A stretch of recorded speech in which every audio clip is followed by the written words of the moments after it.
Gloria a Dios, hermanos. Los hermanos que puedan y tengan la Biblia, que por favor abran por el Evangelio de Juan capítulo 13, que es un capítulo que nos va a hablar de el tiempo donde el Señor estuvo precisamente celebrando la Pascua con sus apóstoles, discípulos, entonces. Y bueno, es significativo en este día. Y vamos a leer en el capítulo 13, versículo 1 hasta el 7, aunque todo el contexto en general pues nos va a estar hablando de este asunto, y además comparándolo con algunos textos también de los evangelios sinópticos, que es donde se refiere también a este tiempo tan extraordinario que tuvo el Señor con sus discípulos. Que dice así la palabra del Señor. Versículo 1, capítulo 13, Evangelio de Juan. Antes de la fiesta de la Pascua, sabiendo Jesús que su hora había llegado para que pasase de este mundo al Padre, como había amado a los suyos que estaban en el mundo, los amó hasta el fin.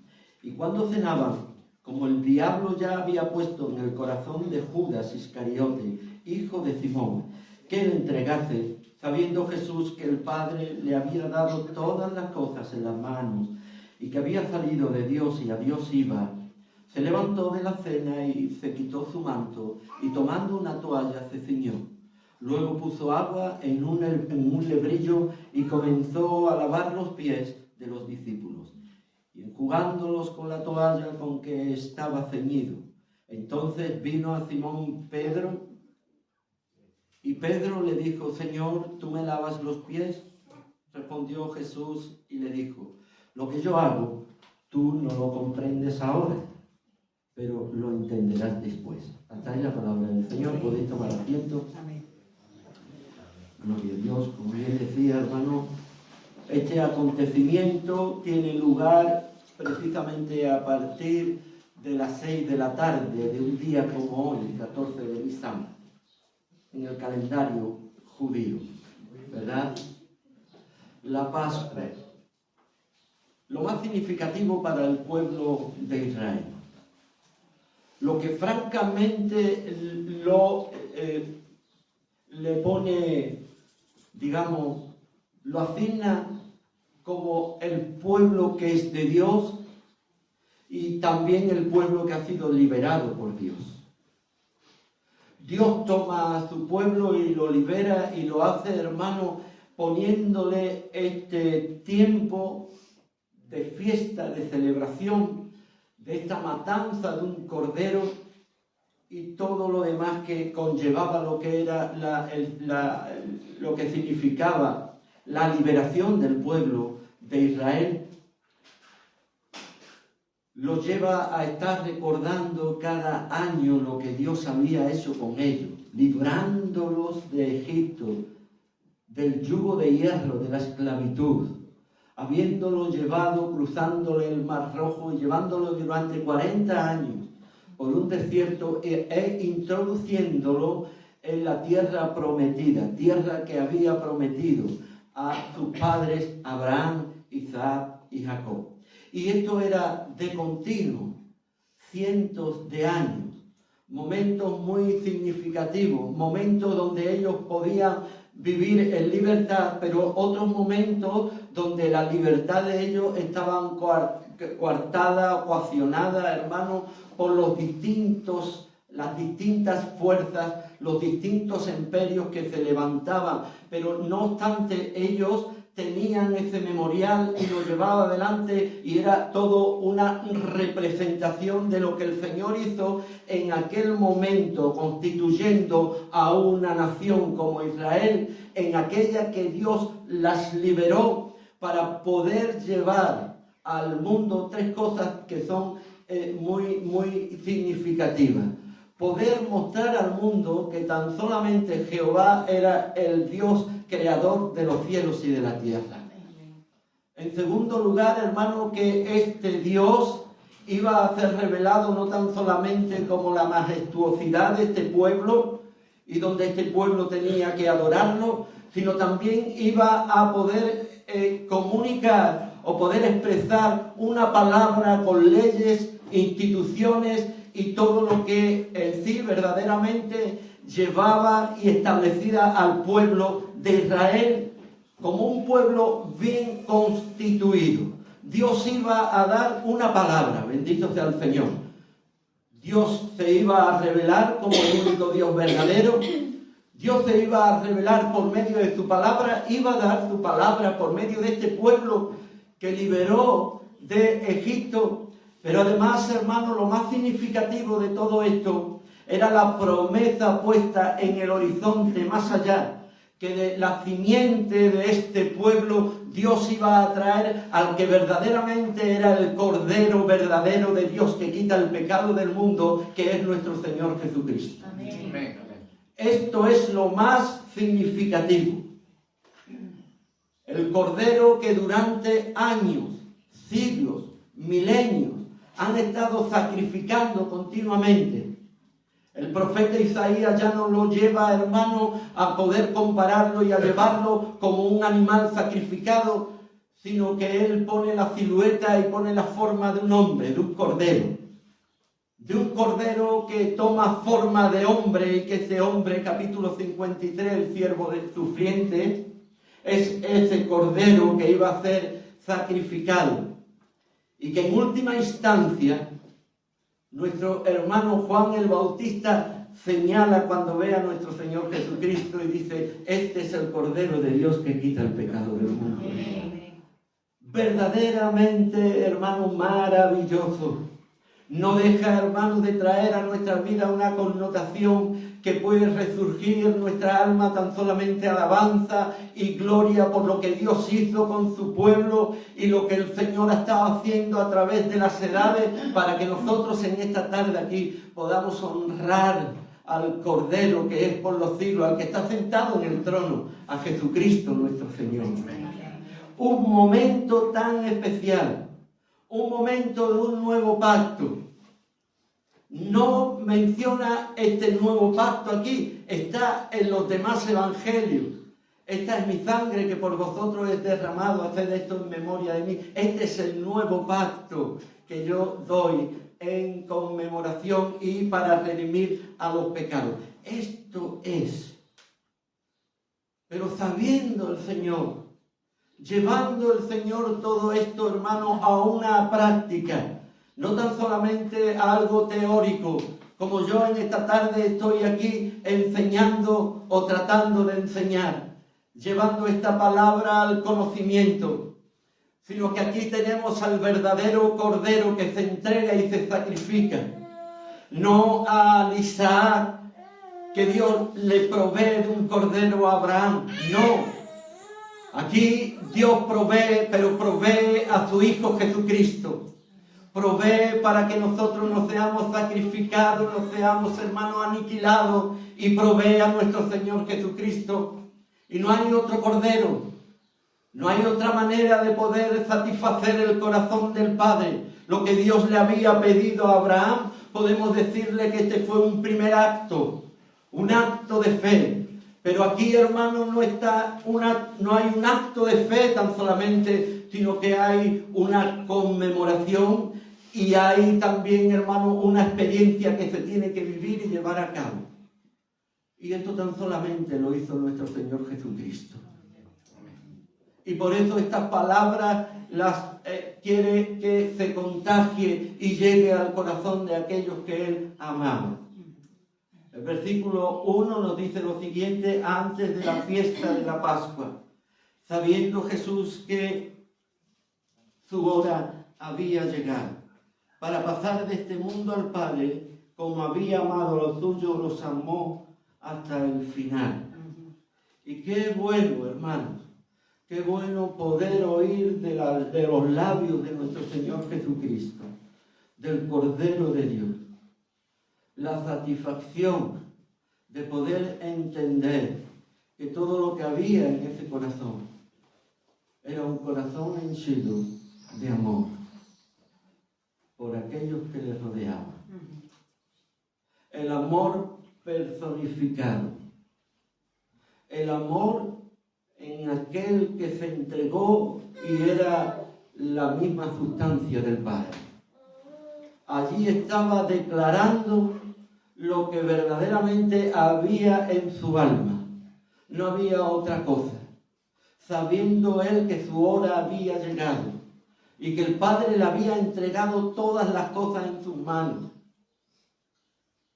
Hasta el final, el Señor está amando a los suyos. Y se les revela de esta manera. Es maravilloso poder oír esta palabra de un Señor que no cambia a pesar de todo. Él había venido a cumplir, a poder llevar a cabo una misión, a poder concretar verdaderamente el deseo del Padre. De tal manera amó Dios al Padre, para poder rescatar el tremendo desajuste, el desequilibrio tan grande que había en el mundo, que no había nada, no había nadie, no había justo, no había proeza, no había antídoto ninguno para poder rescatar Dios lo que más amaba, que era al hombre. Y Dios manda a su Hijo Jesucristo. Y fíjense, hermanos, que el amor de Dios por la humanidad, sí, repito, por la humanidad, la transmite y está personificada en la persona de nuestro Señor Jesucristo. Él es Dios y se entregó por nosotros en la cruz. Amén. Por eso cuando leemos esta palabra, en este tiempo tan significativo, en esta Pascua que estaba celebrando de liberación, Él quiere llegar más allá. Él quiere romper paradigmas, quiere quitar cosas que tradicionalmente pueden ser y tener muy buena intención, pero vamos a ver, hermanos, que las buenas intenciones no bastan. Vamos a ver que los buenos proyectos de los hombres a veces no alcanzan los objetivos de Dios. Y le he titulado, hermano, al sermón, Dios nunca cambia, pero Él lo cambia todo. ¿Cuántos estamos de acuerdo? Dios nunca cambia, pero Dios sí puede cambiarlo todo. Cuando nosotros leemos el versículo 7, fíjense ustedes en el versículo 7 y el versículo 36 también. El versículo 7 dice lo siguiente: respondió Jesús y le dijo, lo que yo hago tú no lo comprendes ahora, pero lo entenderás más adelante. ¿De acuerdo? El versículo 36 pues viene a decir más o menos lo mismo. Dice, le dijo Simón Pedro, Señor, ¿a dónde vas? Jesús le respondió, a donde yo voy no me puedes seguir ahora, mas me seguirá más adelante. Ahora no lo entienden. El concepto del Señor para la comprensión no es algo que esté en el conocimiento del hombre. Los conceptos de Dios no llegan a veces a nosotros hacer una ecuación de lo que son los conceptos de Dios. El tiempo que Dios tiene. Mira, tú esto no lo comprendes ahora, Pedro. Pero sí puedo decir algo, lo vas a entender. Pero también donde yo voy tú no puedes venir, pero también irás. Y esto es algo que nosotros podemos estar analizando en situaciones que estamos viviendo en nuestras vidas, y lo primero que nosotros podemos hacernos la pregunta ahí es ¿por qué? ¿Por qué? Sin embargo, Pedro no está pidiendo una razón, sino que él quiere rápidamente poder llegar a ese conocimiento, a esa ecuación, de poder él resolver por él mismo la razón, porque él no puede. Fíjense que Pedro nos está dibujando toda la palabra de Dios, ese carácter impulsivo, queriendo llegar hasta donde los demás no podían llegar, queriendo averiguar, a ver quién es, pregúntale, hazle la pregunta, a ver quién es el que le va a... se adelantaba siempre a todo. Y como Pedro, como Juan lo sabía, sabéis que cuando llega el día de la resurrección, Juan se queda a la puerta y espera que llegue Pedro para que Pedro entre, ¿verdad? Él tenía la iniciativa de todo. Yo quería en esta mañana, hermano, la idea es que por muy buena iniciativa que tengamos para los proyectos o para nuestra vida espiritual, tenemos que contar con el tiempo de Dios. En una ocasión hablaba con un hermano para poder tratar un asunto y a veces estamos viendo lo que está ocurriendo y le estamos poniendo impedimento, como que estamos diciendo, pues será muy difícil. Y lo que más me duele en el alma es que a veces no se cuenta con la obra del Espíritu Santo. ¿Hasta dónde puede el Señor tratar una vida? Fíjese que el Señor, cuando se revela, tiene su tiempo para poder conquistar los corazones de aquellos que Él ha llamado. A veces vemos a personas que se entregan rápidamente y otras veces que el Señor tiene un tiempo. Otras veces ahí vemos personas que estamos estudiando la palabra del Señor y no nos damos cuenta de lo que el texto nos quiere decir o todo un contexto a donde me quiere guiar, pero llega un momento igual que por un hermano maduro, por otro puedo y voy entendiendo. O estoy en una situación en mi vida que no entiendo por qué estoy aquí y por qué me ha sucedido a mí. Pero en el tiempo el Señor me está hablando y está acomodando cada situación a lo que estoy viviendo. Usted dirá, ¿qué tiene que ver esto con este capítulo? Pues muchísimo, querida alma. Muchísimo. Porque aquí, en lo que el Señor está tratando de enseñar a sus discípulos, digámosle que es una clase, como se dice, cuando es continua. ¿Alguien me ayuda? Intensiva. Muy bien, hermano, gracias. Son clases intensivas. En una noche le está hablando de estos 3 capítulos, 13, 14, 15, 16, 17, 5 capítulos que nos está hablando de muchísimas cosas, la venida del Espíritu Santo, la obra del Espíritu, lo que somos y tenemos que ser, somos pámpanos de la unidad. Le está hablando también de esta intercesión, de esta oración sacerdotal. Todo eso ocurre en este momento.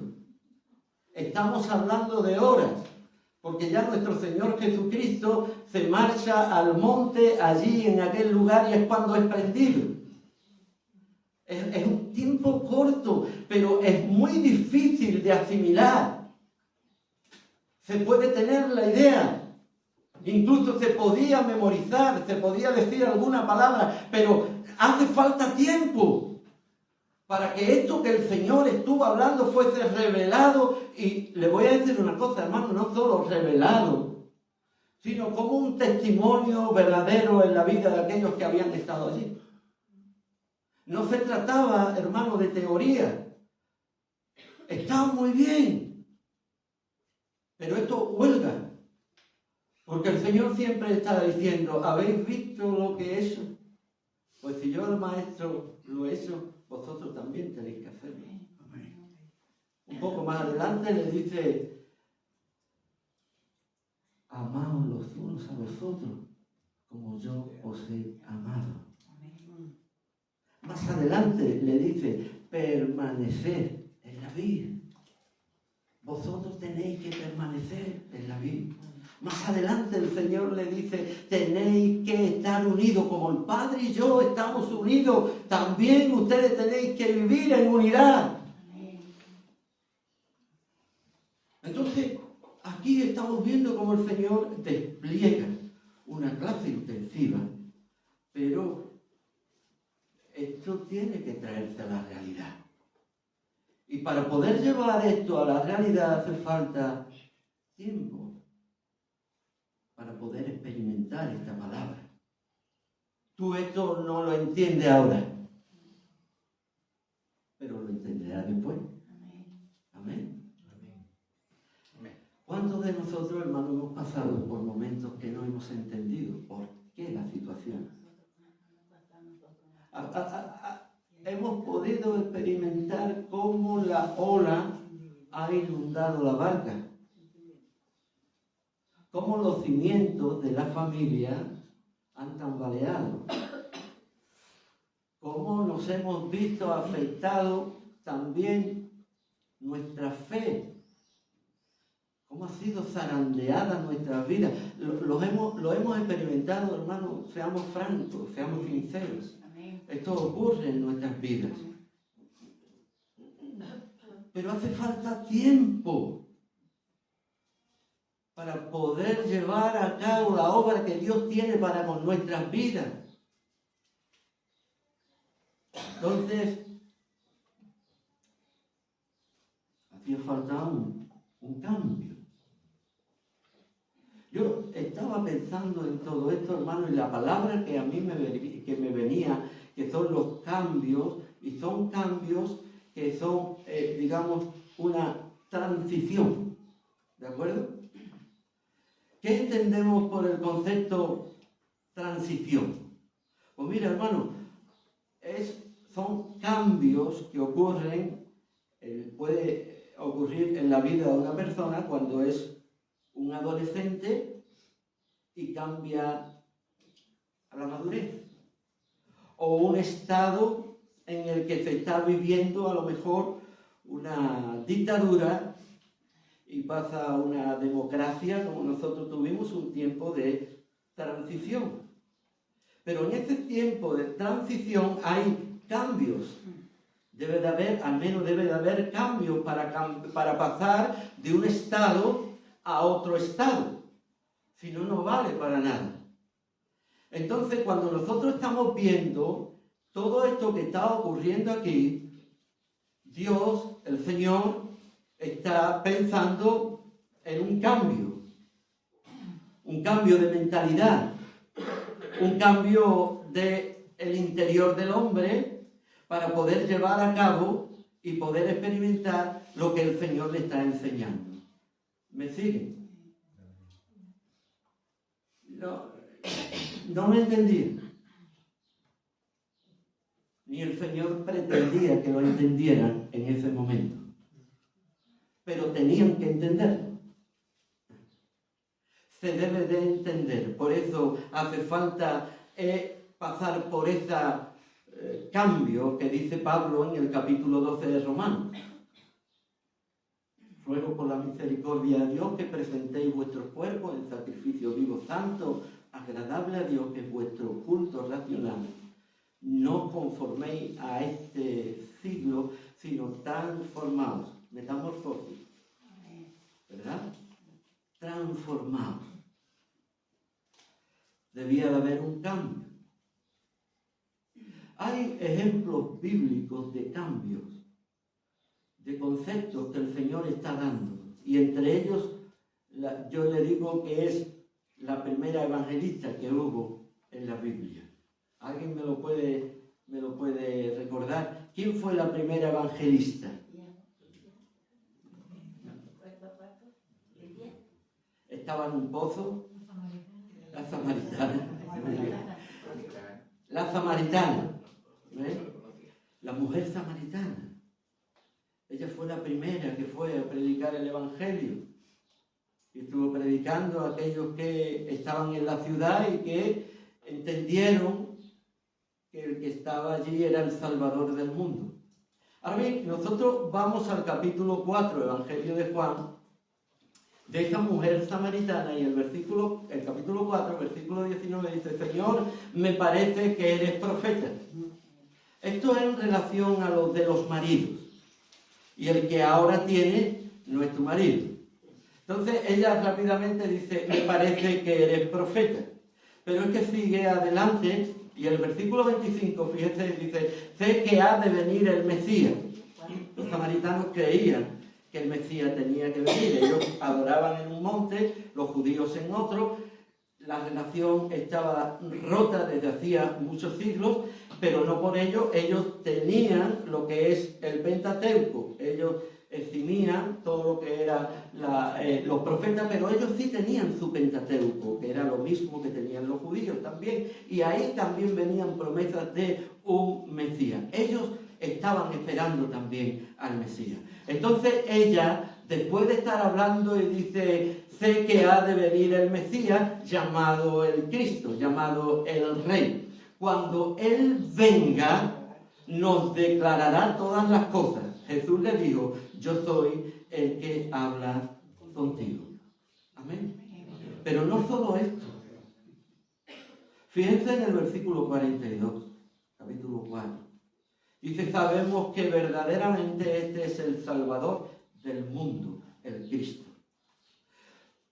No sé si habréis notado que no es un destello de luz lo que manda el Señor para revelarse a estos que estaban allí, sino que va abriendo poco a poco, y hace falta tiempo para vislumbrar quién es el que estaba allí. Podría haber dicho como Bartimeo el ciego: Jesús, hijo de David, ten misericordia de mí, rápidamente. Pero aquí no, aquí se va abriendo. Y hay un tiempo, hay una transición, hay un cambio de pensamiento. Va el Señor obrando en la vida, esta mujer va dando respuesta, el Señor está abriendo camino, abriéndole su mente, abriéndole su corazón, para que verdaderamente al final, en el capítulo 42, dice: sabemos que verdaderamente este es el Salvador del mundo. En primer lugar, el Señor, hermano, rompe los paradigmas humanos. Ahora bien, ¿qué es un paradigma? Es una idea, es un pensamiento, una opinión. Algunos dicen que es un punto de vista que se asume como verdadero. En otras ocasiones los paradigmas pueden ser falsos, pero en realidad los paradigmas no son buenos ni malos. No se puede catalogar, porque llevan verdades concretas, porque tienen sus ideas, tienen su opinión que lo envuelve, ¿verdad? Pero tampoco es la verdad absoluta. Son ideas que uno puede tener. Son pensamientos que uno puede llevar y poder construir también. Pero esto no es malo, ni tampoco es bueno. Son ideas. Esto ocurre muchas veces en la iglesia del Señor.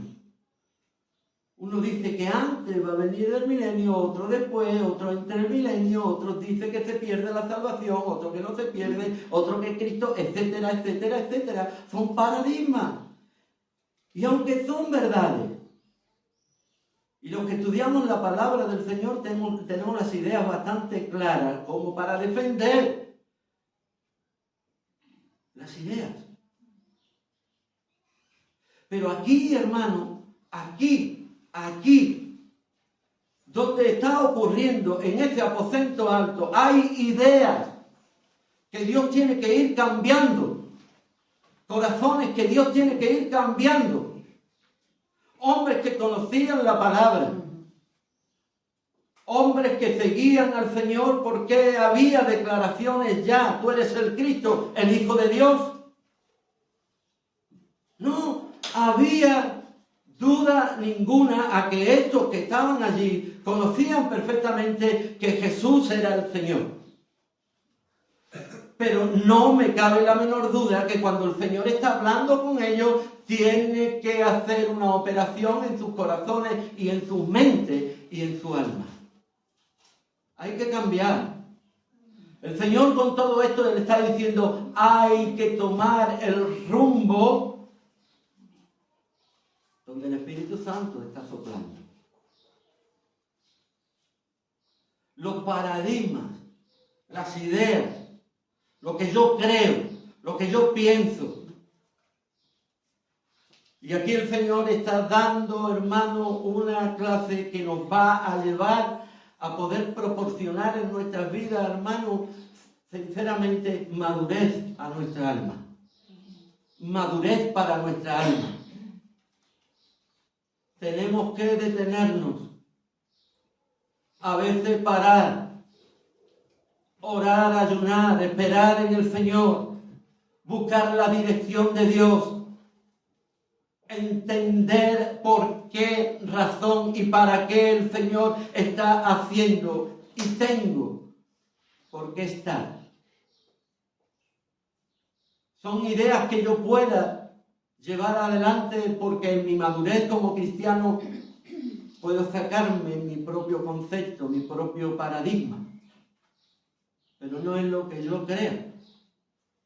Es lo que el Señor quiere mostrarme que es verdaderamente su voluntad para con mi vida. Tú esto no lo entiendes, pero llegará un tiempo que lo entenderás. Por eso cuando estamos hablando, hermanos, de que el Señor rompe paradigmas, cuando esto ocurre, el nombre que se le pone a cuando un paradigma se rompe es revolución científica, que viene a decir un cambio de paradigma. Es una revolución lo que ocurre. Las ideas, los conceptos que yo creo que son realidad, se rompen y son revolucionarios los que vienen ahora. Entonces el Señor, hermano, vino trayendo conceptos que iban a revolucionar, dígalo conmigo, revolucionar las ideas que tenía este pueblo. El libro de los Hechos de los Apóstoles, si alguno me quiere ayudar, no sé dónde era, si en Tesalónica, pero dijeron en una ocasión, ya están aquí estos que trastornan el mundo. ¿Alguien lo recuerda? Ya están aquí estos que trastornan el mundo, que lo cambian. Ya están aquí los cristianos, le dijeron en Antioquía. Ya están aquí los revolucionarios, estos que se juntaban con el Cristo, han venido aquí haciendo lo mismo que el Cristo hacía allí en Jerusalén, han venido aquí a Antioquía. ¿Cuándo nosotros vemos esto en la palabra, hermano?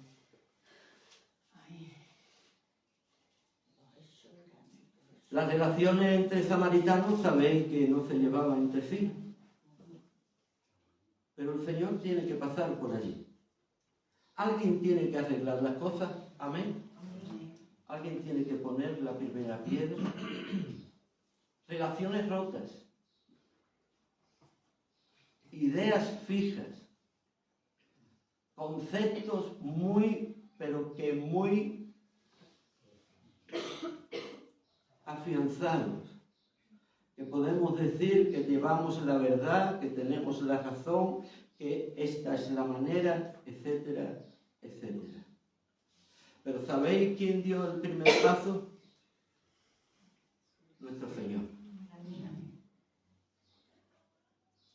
¿Sabéis, hermanos? Yo a veces he pensado que el buen samaritano fue fruto de esto. Es una idea, no viene la palabra, no buscarlo. Pero yo muchas veces digo, Señor, tendría este hombre, tuvo que tener una experiencia con el Señor. Este buen samaritano, ¿cómo se portó? ¿Cómo fue adelante y cómo hacemos el símil?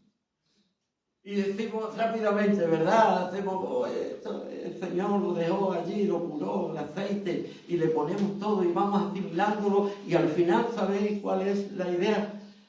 Que el Señor es el buen samaritano. Amén. ¿Lo decimos así? Amén.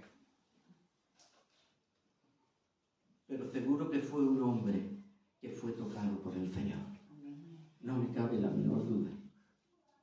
Entonces, el Señor rompió esa desigualdad étnica, esas diferencias religiosas, las rompió el Señor. Mira, aquí están los que saltan, esto no, esto es lo del órgano. Aquello lo de la silla, no, esto es lo de los bancos. Ideas. Que sí, que puedo tener mucha razón, que pueda estar muy bien argumentado, pero que al final llega el Señor y rompe esos paradigmas. ¿Amén? Amén. Lo rompe por completo. No hay diferencia. Pablo lo dice, Efesios. No hay diferencia ninguna. Dios rompió la pared intermedia y de dos pueblos hizo uno para la gloria de su nombre. Pero el texto que marca la diferencia lo encontramos en el versículo 1. Los que había amado, los amó hasta el fin. Amén. Digamos que quiere dejar bien claro que todo lo que se va a tener que hacer tiene que ir marcado, tiene que ir direccionado, tiene que estar en nuestro haber de poder tomar para poder llevar a cabo lo que no entendemos para poderlo entender y lo que no podemos llevar a cabo para poderlo hacer. ¿Por medio de qué? Por medio del amor. Si yo limpio, si yo lavo, si yo sirvo, si yo me entrego, si yo sufro, si yo todo esto que estoy haciendo y que quiero que ustedes lo hagáis, yo lo estoy haciendo no porque yo tenga un concepto exacto y que sea una teórica, un conocimiento, sino que es algo que brota de mí, que está dentro de mí, y lo tengo que hacer. Y así es como hay que hacerlo. Y entonces, lo que tú no podías hacer y entendías, lo vas a entender. Y a donde tú no podías ir, y le estaba hablando de la cruz, tú sí lo vas a poder hacer. Y fue así porque Pedro murió crucificado. Ahora tú no lo puedes hacer, pero lo vas a poder hacer. Porque con la misma muerte que yo voy a morir, Pedro, vas a morir tú.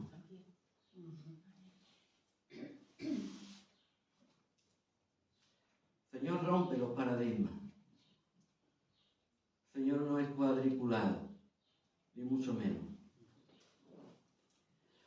Aún conociendo lo que albergaba en el corazón del traidor, aún sabiendo, hermano, cómo Pedro le iba a negar, aún conociendo que todos le iban a abandonar, aún sabiendo que cada uno se iba a ir a su oficio, unos a la pesca, unos pocos que fueron por allí y otros pocos que no aparecían, aún sabiendo todo esto, él estaba formando a hombres. No sé si entendemos nosotros a veces hasta cuándo hemos sido traidores con el Señor, hasta dónde le hemos dado la espalda, hasta dónde lo hemos negado. No me atrevo a decirlo, pero yo, para mi vergüenza, a veces no he estado a la altura. Pero a pesar de todo, el Señor sigue enseñándome. No me cabe la menor duda. Pedro lo dice así, es un continuo aprendizaje. Estamos aprendiendo continuamente. Nadie llegará a la cota que está puesta, que es nuestro Señor Jesucristo, ni mucho menos. Por eso el Señor, hermano, en esta tarde quiere enseñarnos a romper a veces paradigmas que hay en nuestras vidas que tienen que ser quitados. Ahora bien, punto número 2, hermano, es el efecto comprensible de los cambios. Solo se producen por medio del Espíritu Santo de Dios. Qué dolor a veces, pero qué satisfacción cuando se entiende.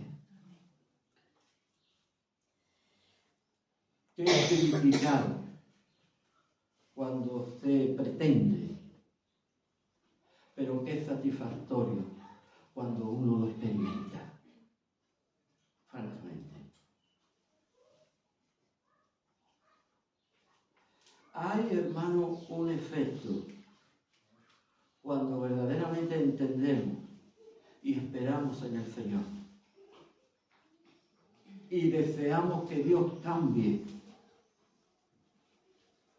Dios no podía traer un cambio en todo lo que rodeaba a estos hombres hasta que no hubo una buena disposición.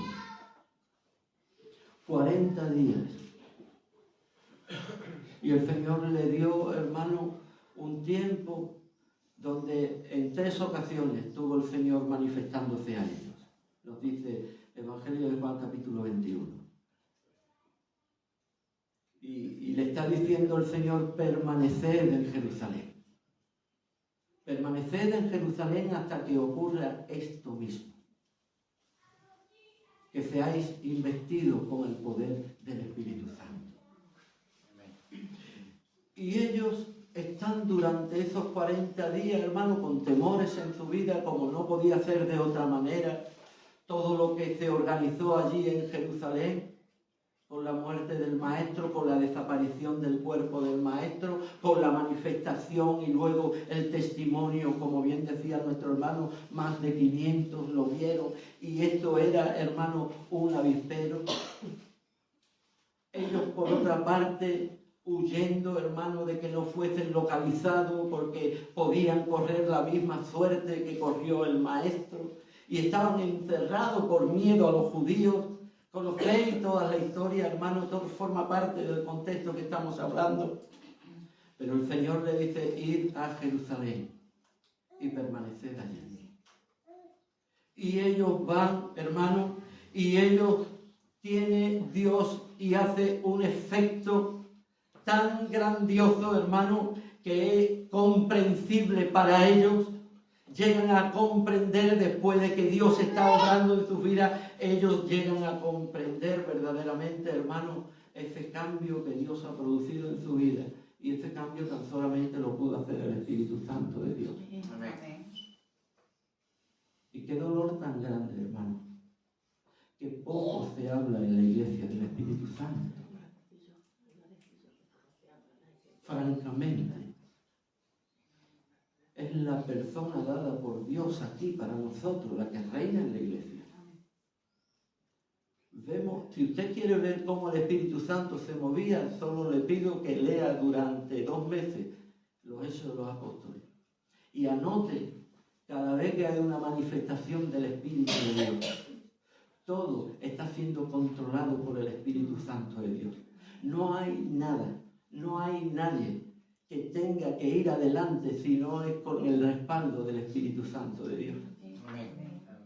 No vemos en la boca de Pablo nunca, Señor, tantos milagros hiciste en Jerusalén, tanta obra hiciste, Señor, cuando estuve predicando en Asia, allí en Antioquía de Pisidia, cuántos milagros hiciste y ahora me traes aquí, Señor, a este lugar donde tan solamente hay algunas mujeres y se convierten 2, 3, ¿para qué me ha hecho?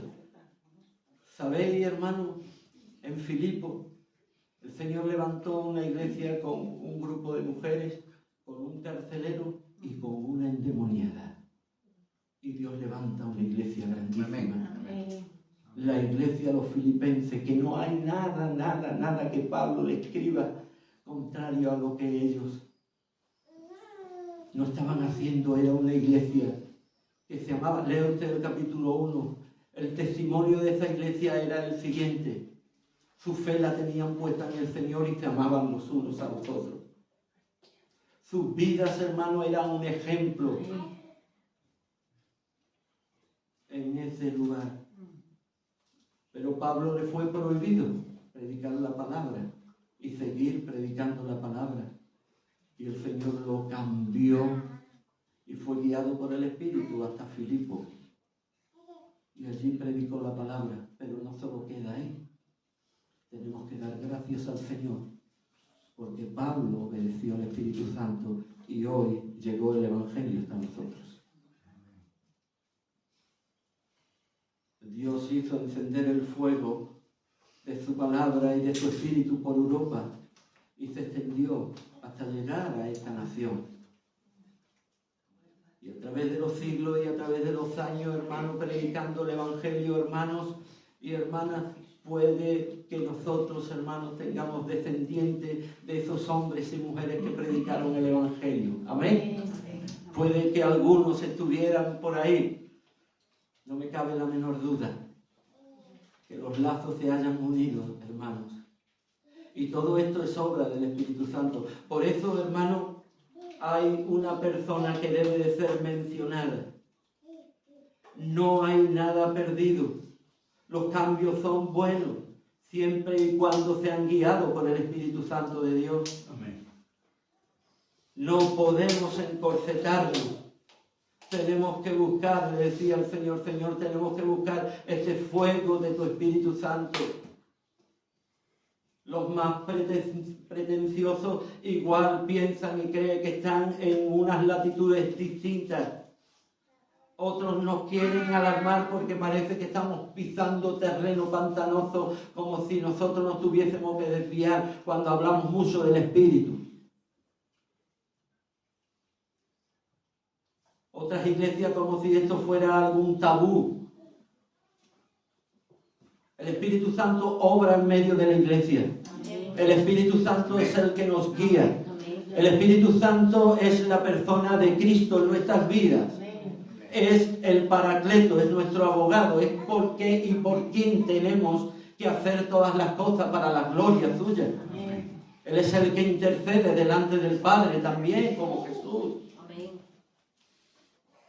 Lo que nosotros no sabemos, lo sabe Él. Lo que hay en el interior de nuestra alma, tenemos que tener conversación, tenemos que pedir dirección al Espíritu de Dios. Igual Dios quiere darnos cosas que tenemos que aceptar, que tenemos que salir del encorcelamiento, del ajuste, de los conceptos, de las enseñanzas que igual me han traído la liturgia, el legalismo, la falta de libertad, de dejar que el Señor vaya haciendo y dejándonos nosotros llevar por el Espíritu de Dios. Y estamos ahí ajustándolo todo, cronometrándolo todo, haciendo, hermano, unas matemáticas que damos con el resultado perfecto.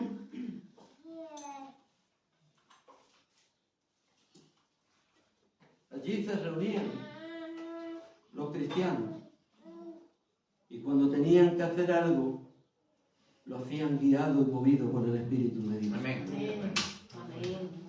El avivamiento aquí en esta ciudad, yo era muy pequeño, fue un avivamiento del Espíritu Santo de Dios. Hombres y mujeres. Dios atrapaba ese corazón. Y no era tan solamente pastoreado por el pastor de la iglesia, sino que estaba el pastor de los pastores, pastoreando. Ese hombre y esa mujer seguían adelante porque tenían al pastor en sus vidas. Con esto acabo, hermano. La mujer samaritana ilustra el efecto del cambio del ministerio de Jesús. Hubo un cambio en esa mujer radical. Su transformación, hermano, de una mujer marginada a una testigo de Cristo. Fue tremendo lo que Dios hizo con esta mujer. Todo esto, ¿qué es lo que demuestra? Pues hermano, esto demuestra el poder transformador de un encuentro con la persona del Espíritu Santo de Dios. El pacto del Espíritu. El pacto del Espíritu. Un nuevo pacto. La letra mata, pero el Espíritu da vida. Donde está el Espíritu del Señor, allí hay libertad. Nadie puede llamar al Señor Señor sino por el Espíritu de Dios.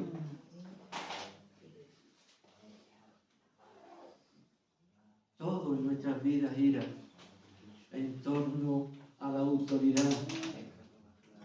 Todo en nuestras vidas, hermanos, tiene un sentido contando con el Espíritu de Dios. ¿Qué hago? ¿Qué digo? ¿A dónde voy? Es tu tiempo. ¿Cómo hacerlo? Guíame, Señor. Dios ha puesto hombres en la iglesia para esto mismo también. Hombres llenos del Espíritu de Dios. Para que se le consulte, para que se le hable, para que busque, para que se preocupen. No para tener tan solamente una información, sino para que esa información sea una carga en el corazón del siervo y lo pueda poner delante de Dios. Pero Dios tiene un tiempo para todo esto.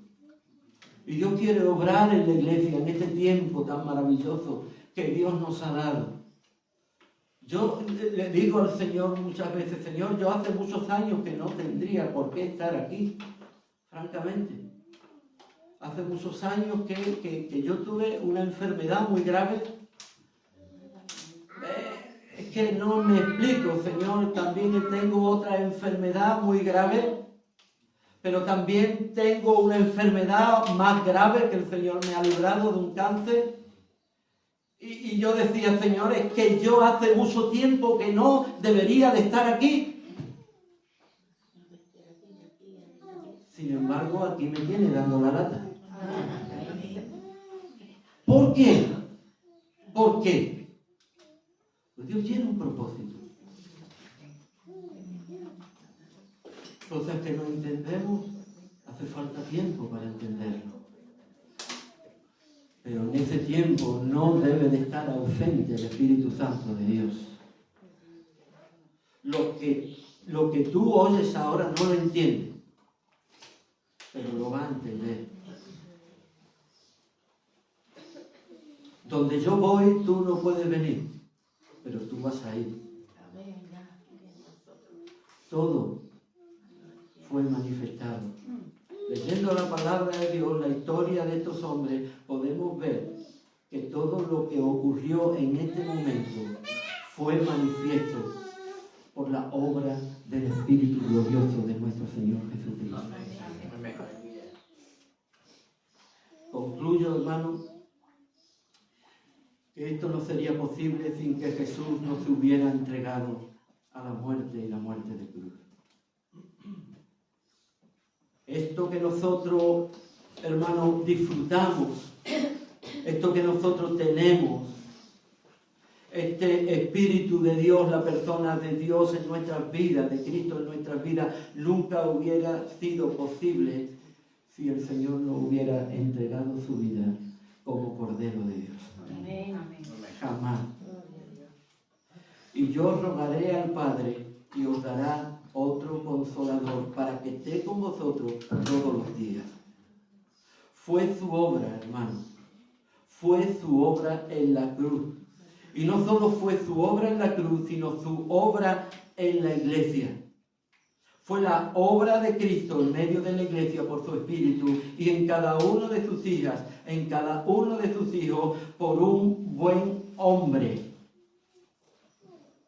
que no solo que tenía ideas, que estaba encorsetado en paradigma, sino que era el mismo Cordero de Dios que entregó su vida por amor por nosotros. Amén.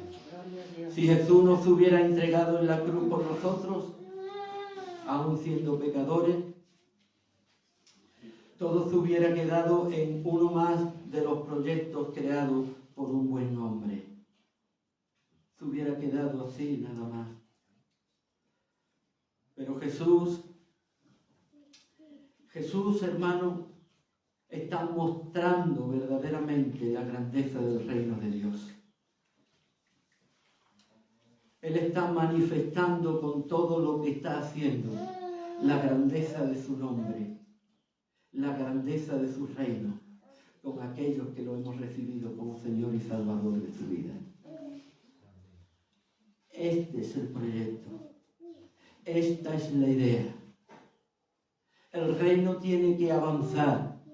El reino tiene que seguir adelante, con ideas, con paradigmas, con enfrentamientos, con lo que hasta aquí se ha hecho así y así es como se debe de hacer y no nos movemos. ¿Acaso le estoy pidiendo al Espíritu de Dios que me muestre cómo avanza la iglesia? ¿Cómo avanza el reino de Dios? ¿Cómo deseamos que sea la iglesia del Señor en estos tiempos tan difíciles que nos ha tocado de vivir, hermanos? Necesitamos más de lo que sabemos. Necesitamos más. Si hasta aquí no está funcionando, si hasta aquí creemos que es un poco no lo que debería de ser, tendríamos que preguntarnos qué es lo que se está haciendo que se debería de no hacer y qué es lo que no se está haciendo para que tú seas glorificado. Juan 13:7 nos asegura que incluso cuando no entendemos las circunstancias presentes, Dios tiene un plan mayor que se revela a través del tiempo. Que Dios bendiga su palabra. Amén. Nos ponemos de pie, por favor.